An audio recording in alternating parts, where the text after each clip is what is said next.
Start చేశారు. దేవునికి స్తోత్రం కలుగును గాక. Praise the Lord. అందరికి వందనాలండి. బాగున్నారా? అందరు లేచారా? చక్కగా దేవుని సందులో ప్రార్థన చేశారా? బైబిల్ చదువుకున్నారా? ఈ ఉదయకాల సమయంలో దేవుడు ఈ చల్లటి పూట దేవుడు మీతో ఉన్నాడని నమ్ముతా ఉన్నాను. మేము కూడా ఉదయాన్నే లేచి ప్రార్థన చేసుకుని దేవి సన్నిధిలో ఎంతగానో మీ అందరి కోసం ప్రార్థన చేశాము. ఈ ఉదయం బాగున్నారని నమ్ముతా ఉన్నాం. దేవుని బిడ్డలారా, మరి చక్కటి ఉదయకాలం దేవుడు అనుగ్రహించాడు. ఎంతో మంది ఈ దినాన్ని చూడలేక ఉండొచ్చు, కానీ దేవుడు తన కృపను బట్టి నన్ను మనలను ఉదయకాలంలో సజీవ లెక్క లేపినందుకై దేవునికి వందనాలు తెలియజేస్తున్నాం. దేవుని బిడ్డలారా, ఈ ఉదయకాల సమయంలో ఒక వాక్యం మేము ముందు ఉంచాలని ఆశపడతా ఉన్నాము. ఎందుకంటే మనం లోకంలో లేరు, పాపములు లేవు. పాపం లోకం నుంచి విడుదల మనం పొంది ఉన్నాము. మన దేవుడు గొప్ప దేవుడు కాబట్టి ఒకప్పుడు లోకంలో ఉన్నాం, పాపంలో ఉన్నాం, విగ్రహారాధనలో ఉన్నాం, దేవునికి దూరంగా బతికాం. కానీ ఇప్పుడు ఇలా లేవే. యేసుప్రభు నమ్ముకున్నాం, ఆయన రక్తంలో కడగబడ్డాం, ఆయన కొరకు మనం జీవిస్తున్నాం. కాబట్టి మనం ఏ విషయం కూడా భయపడే పని మనకు లేదండి. ఒక్క దేవునికి మేము బడపలాలి. దేవునికి ఎప్పుడైతే మేము భయపడతామో దేవుడు మనతో ఉంటాడు. మనల్ని చూసి అనేక మంది భయపడతారు. ఈ వాక్యాన్ని ఒకసారి చూడండి, ఎంత బాగుంది అన్నమాట. ఎందుకంటే కీర్తనలు 27 కీర్తన మొదటి మాట చదువుతారా? చదువుతాం, వినండి. యెహోవా నాకు వెలుగును నాకు వెలుగును రక్షణనై ఉన్నాడు. రక్షణై ఉన్నాడు. నేను ఎవరికి భయపడదును? నేను ఎవరికి భయపడదును? ఈ మాట విన్నారండి?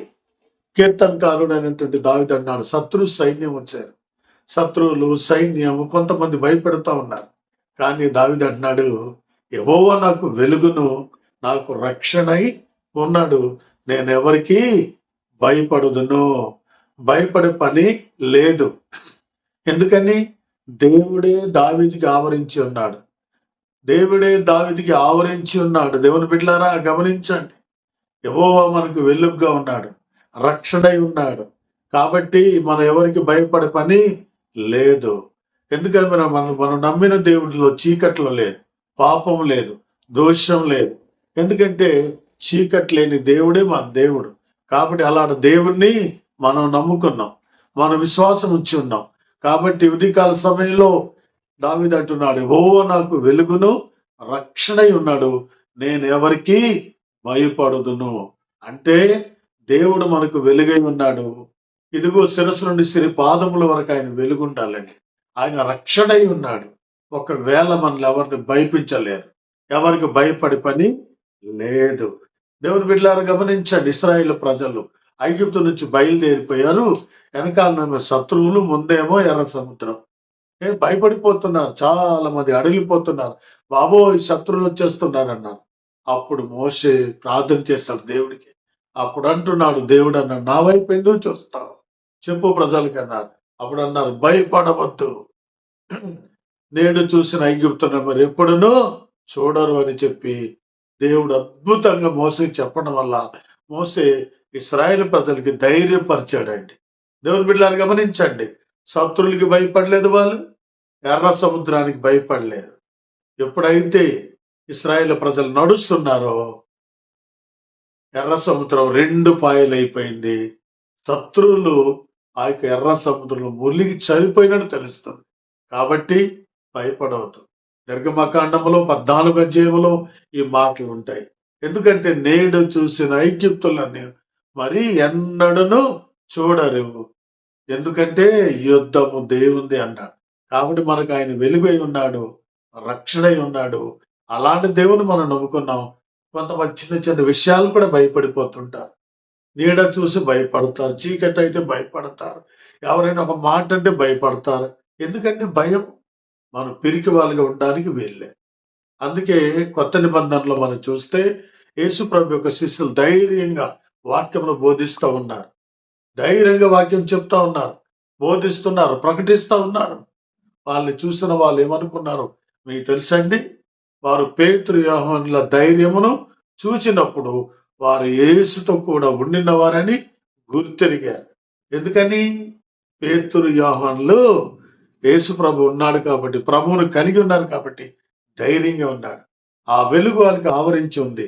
ఎవరు కొడతారనో, తంతారనో, చంపుతారనో వాళ్ళు భయపడకుండా నోరు తెరిచి సువార్తను ప్రకటించగలిగారు, బోధించగలిగారు, మాట్లాడగలిగారు. దేవుని బిడ్డలారా, దేవుడు నీతో ఉన్నాడు. మీరు పిరికితనం గల ఆత్మ కలిగి ఉండలేదు, ఇంద్రియ నిగ్రహం కలిగిన ఆత్మ కలిగి ఉన్నారు. కాబట్టి ఎవరికి భయపడే పని లేదు.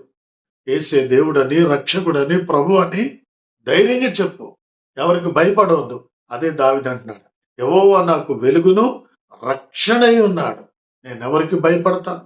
నేను ఎవరికి వెళ్తాను? నేను ఎవరికి భయపడను. ఏ శత్రు సైన్యం నా మీదకి వచ్చినా నాకు దేవుడు రక్షిస్తాడు, నన్ను కాపాడుతాడు. నేను ఎవరికి భయపడినాను. కాబట్టి ఉదయకాల సమయంలో దేని విషయంలో భయపడుతున్నావో భయపడవద్దు. పిరికివాడికి ఉండదు, పిరికిదానికి ఉండొద్దు. పిరికివారు దేవుని రాజ్యానికి వారసులు కానేరని ప్రకటన గ్రంథం 21:8 మాటలు ఉంటాయి. కాబట్టి పిరికి వాళ్ళుగా ఉండకుండా ధైర్యంగా ఉండి ఈ ఆత్మయాత్రలో ముందుకు సాగు. అలాంటి కృప దేవుడికి తోడై ఉండి నడిపించును గాక. ఆమేన్. చిన్న ప్రార్థన. ప్రభానికి వందన. ఈ ఉదయకాల సమయంలో ఎవరైతే భయంతో వణుకుతూ ఉంటున్నారో తండ్రి, ప్రతి దాన్ని భయపడిపోతున్నారు తండ్రి, భయం లేకుండానండి యెహోవా నాకు వెలుగని, రక్షణై ఉన్నాడని, ఆయన నా ధైర్యమని, నేను ఇంద్రియ నిగ్రహం కలిగిన ఆత్మను పొంది ఉన్నాను, నేను ఎవరికి భయపడినాను ప్రభ, నోరు తెరిచి అయా రక్షణ సాక్ష్యాన్ని అయా చెప్పుటకు సాయం చేయమని ప్రార్థిస్తున్నాం తండ్రి. ఈ భయం నుంచి విడుదలివ్వని ప్రార్థిస్తున్నాం తండ్రి. భయం భయం భయం భయం భయం అనుకొని సాగుతున్నారు కాబట్టి భయం నుంచి విడుదలిచ్చి అయా నువ్వు బలమైన ఆత్మ అభిషేకం చేత బిడ్డలతో నింపి నడిపించి దినమంతా వారితో ఉండమని, ఈ భయంను వెళ్ళగొట్టి ప్రభు నాయన ధైర్యపరచమని తండ్రి నీకు వందనాలు స్తోత్రాలు చెల్లిస్తూ ఈ దినదీవంతో నింపమని యేసయ్య నామములో ప్రార్థించి వేడుకొనుచున్నాము తండ్రి. ఆమేన్.